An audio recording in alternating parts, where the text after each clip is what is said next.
Pinaskuhan ng ilang kagawasan, kini ang nadawat sa 108 ka mga piniriso sa Mandawi City Jail Male Dormitory nga nakalaya na karon. Ano ang report ni Nico Sereno?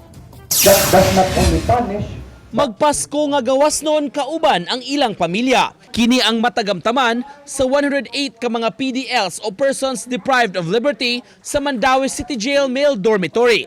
Ni-qualify sila sa GCTA o Good Conduct Time Allowance gagipatuman sa bilangguan. in accordance sa kanilang good conduct, cooperate sila sa rehabilitation program, interfaith programs, mga programa sa BGMP like alternative learning.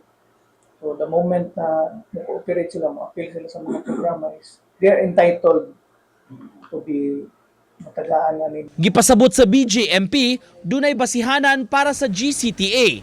May computation sab nga himuon base sa credit nga ilang nakuha. Karong adlaw usab, may usa ka PDL sa female dormitory nga na-release sab sa GCTA. Just last week, pag-compute sa mo ang paralegal officer nakita na qualified na siya to avail GCTA. So, gi-release po na mo siya. Sa programa sa male dorm, una pa sila gi-release, gipahinumduman ang mga PDLs nga magkat-o na aron di na mapriso pagbalik.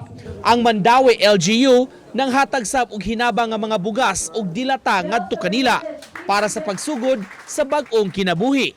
Dihang na ready na ang papeles sa unang batch, gitunol dayon kini kanila ang Certificate of Discharge. Diretso sa ilang pamilya nga nagpaabot ug naghinam-hinam sa ilang kagawasan. Lisod. Dili na siguro. Ha? Dili na. Dili na dyan. Agam na. Kinahanglan magbago bisa kay dili ba alalim siya. Ug human ma-ready ang tanan, dala ang ilang mga release papers ug bitbit ang ilang mga gagmayng gamit, kaganiha malipayon silang nang gawas sa pasilidad. Dala ang bag-ong kinabuhi ug paglaom sa Pasko ug bag-ong tuig.